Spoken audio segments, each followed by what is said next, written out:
we have our first ever guest speaker, and that is Sandy Foltz of Tracy, Minnesota. And she is an ovarian cancer survivor, as well as I am. A little bit about my journey. I was diagnosed with ovarian cancer in March of 2019. I had symptoms, though I didn't know they were ovarian cancer symptoms. I thought that it was just age and that I thought it was menopause. But little known to me, I had a huge tumor of ovarian cancer growing inside. They were able to surgically remove that, and then I went through 6 rounds of chemo, very common for ovarian cancer. At the time, I decided that I was going to be okay with losing my hair. It wasn't anything I was crazy about. I knew that I would be able to pull things off by using headwear and scarves. What I found was I couldn't find anything, no examples of what I was going to look like. I wanted to know what I was going to look like in the future once I lost my hair. So this idea of styling cancer developed in the back of my mind of maybe someday having a website that would show people what this looked like. Yeah. And you know, I'm just going to jump in. We said losing your hair because people will say, oh, it's just losing your hair. You know, you should just be grateful that, you know, you're getting treatment, that you're on the road to recovery. But I always tell people until they go through that, you know, they don't know how personal it is. Because Sandy earlier was just talking about, oh yeah, she lost her hair. And that happened to me, you know, we didn't have the cold hair therapy when I went through it. But you lose your hair, you think, oh, okay. But when you lose your hair, I mean, you literally lose your hair. You know, the eyebrows, the eyelashes. And then all of a sudden it becomes like so out there that, you know, you're naked. You know, you're not even, you know, you're just naked emotionally, physically, just in every part of me. I felt now that I'm exposed. I'm a very private person, by the way. I'm more of an introvert than anything else. So when that happened, it's like, it was hard for me to deal with.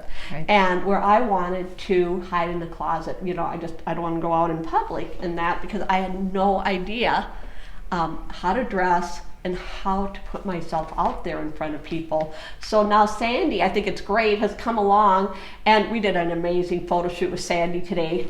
You're gonna have to watch for those pictures of her modeling different headdresses, I'm gonna call them, that she has, and just how you can pull off these looks and still put your best foot forward, feel great about yourself. So that is something that's going to be really fun for you guys to watch for.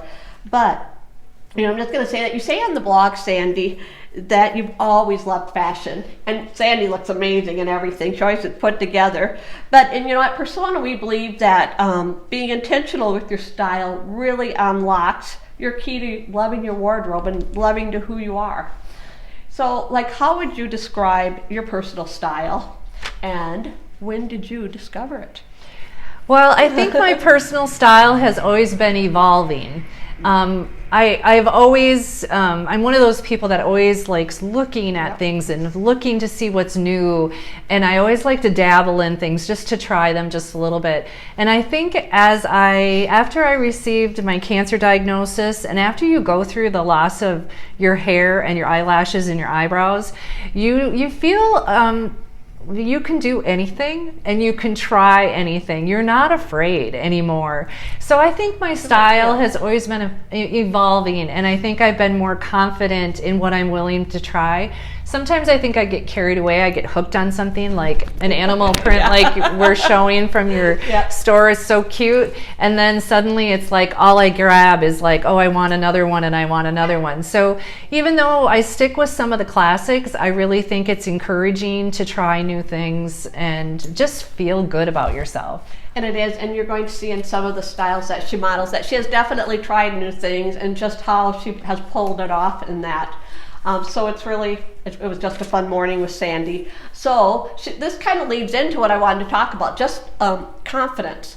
When did you discover your confidence, or how did you keep your confidence as you went through this journey? You know, when you were talking about the hair loss for yourself, I think the thought came to mind as somebody said to me once, well, at least you have a really nice shaped head.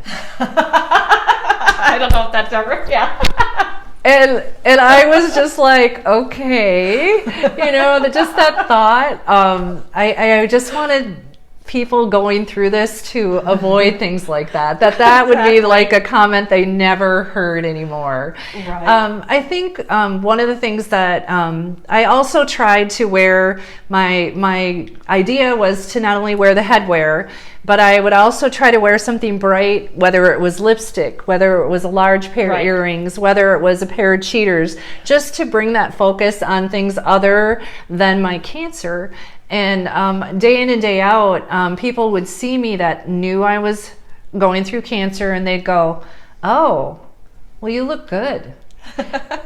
and that always just gave me more fuel to keep on feeling good about myself, because I think no matter what you put on, if it's what you feel good in, that's what's going to show when you walk out the door. Yes, and I couldn't agree with Sandy more, because that is what does show the world, and that. You will see in a few pictures she had a Wonder Woman t-shirt. Yes. It's kind of her, and she used our word, persona. She picked a persona, and that was Wonder Woman. And so I just think Sandy I don't know, just amazes me. Her blog and her website, her writing, it just amazes me of the strong woman that she is. And she probably always was strong, but just of how she came through that, the support of her family and friends, which is so, so important. And to be able to keep smiling even through the comment of, at least you have a nice shaped head. By the way, never say that.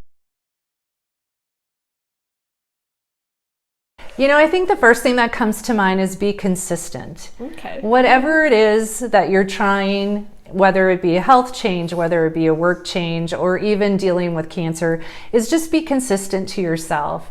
Don't try to take on more than you can handle. Just take it a day at a time. And I know that sounds so a day at a time, but it's so true.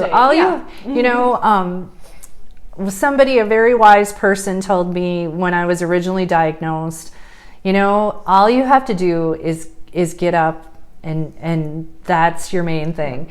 Each day you get up and you try, and if it doesn't work out, it's okay, because the next day you get to get up and do it again. You get to get up and do it again. That's the big story. And you know what? This is just another question off it, because beforehand, when during her photo shoot, we were just talking about different symptoms and that. And so, do you mind just putting you on the spot here? Oh no, absolutely. Just sharing it, because part of it is she did say she was in denial.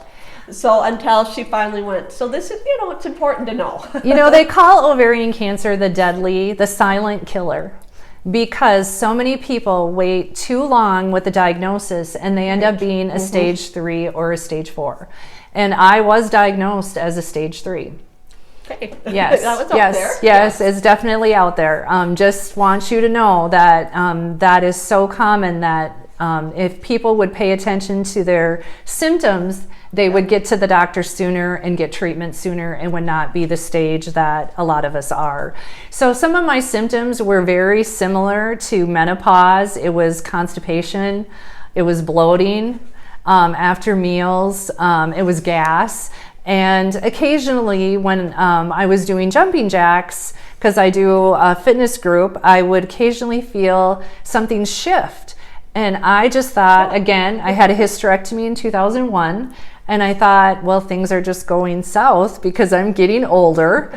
And again, I explained everything away. And when it came to that point that I finally didn't just not feel right for like only 2 weeks, and I woke up on a Sunday morning, or after a Monday morning, after a icky weekend of just not feeling right, and I thought, I'm going to go see a doctor. I just happened to go see a gynecologist. Never did I imagine when they were going to examine me that they couldn't examine me because there was a mass. They did a blood test by the next day. There's actually a blood marker for ovarian cancer. It's called a CA-125. And that's the other thing that people don't understand, is they think that when you have like a pap smear, that will catch ovarian cancer. That is not the case. Not the case. You need a pelvic exam. You need the CA-125. I wish that it was done to everybody. It does. But we're not to that point yet. They've made huge strides with ovarian cancer, but education is the best. Frequent urination is a sign. I did not have that symptom. My mind is blank. I know, and it goes blank, because there are just so many, when you look back, I really didn't feel good for a while. And you don't even, I think sometimes as women, we just push that aside because, I don't know, at least that's me, because I think that's how we are, because we're so busy taking care of everybody else, that you kind of forget about yours. And mine is just like, okay, I just had too much. Well, I didn't even think I had too much on my plate, but yeah, you just kind of push it off that, oh, maybe tomorrow, maybe I'll go to bed earlier or whatever tonight. But so you have to really learn to trust your body. That's one thing I learned. Just learn to trust your body, your instincts, that maybe there was something wrong. And as with Sandy, she finally even after 2 weeks, if she would have waited maybe another 2 weeks or a month, it could have moved into that stage 4 because it's so silent. Right. So she's been cancer-free for? It'll be 2 years in August that I finished chemo. So when I was finished chemo for the first time, I follow up every 3 months. And we do that for 2 full years. So I'm going on the end of my 2nd year, which is really exciting. Yes. And then with ovarian cancer, they kind of consider it more of a chronic disease. They sometimes say it's almost like a diabetes, because the chances of it reoccurring are 70 to 85%. With that being said, they don't consider you cured until you're 5 years out without any reoccurrences. So that's what I'm hoping for. I will now go into checkups every 6 months. Yes. So, and then she still wears a port. I still have my port in, and it's funny. I forget that I even have it, and I'm not even afraid to wear an item that shows it. You just get past all that. And that's kind of, you do, and that's part of where she came off with that styling with cancer, of just learning to be confident in what you wear and how you wear it and all that. Yeah. So, I don't know, maybe I just want to say that this was so much fun getting to work with Sandy. I've known her for a few years, but just because coming into the store and that. But then to find out we had something in common, the cancer, plus maybe a love of clothes, fashion. Absolutely. And, and just how close she is to her family, another common factor. She's expecting her first grandchild. In August. In August, right when the port comes off, and another family wedding. So, so it's just kind of fun just to share, things, because I don't know really anybody else who has had ovarian cancer. So that it's like, oh, really? I had that also. So that it's been just kind of fun. It's been a very rewarding experience getting to know her, very humbling as well. So that, I just do really want to thank Sandy for coming and sharing her story with us, because she still works, taking time out of her busy life. But I just kind of want to tease you. I'm just going to say, I probably shouldn't have used the word tease, but we have a magazine coming out in May, and she's our feature with that of styling, modeling our clothes and that for her, and just a few other fun things that I hope you'll see Sandy and doing for us. But Sandy, why don't you tell them where they can find you, Styling with Cancer? Yes. So the website is called Styling Cancer, and it's stylingcancer.com. And then we also have a Facebook page calling Styling Cancer. So on the Facebook page, we just have daily posts. I try to keep everything very positive. And on the website, you can go there to see all kinds of outfits that I've put together with different headdresses and hats. You'll find casual to dressy to options of wearing different things. And then I've also was talked into doing blogs. Yes. So that was something a little out of my comfort zone, but I've really found it therapeutic. And they're amazing. They're really good blogs. And I've decided just to be real. My whole goal has been through Styling Cancer is if I could just help one person going through this.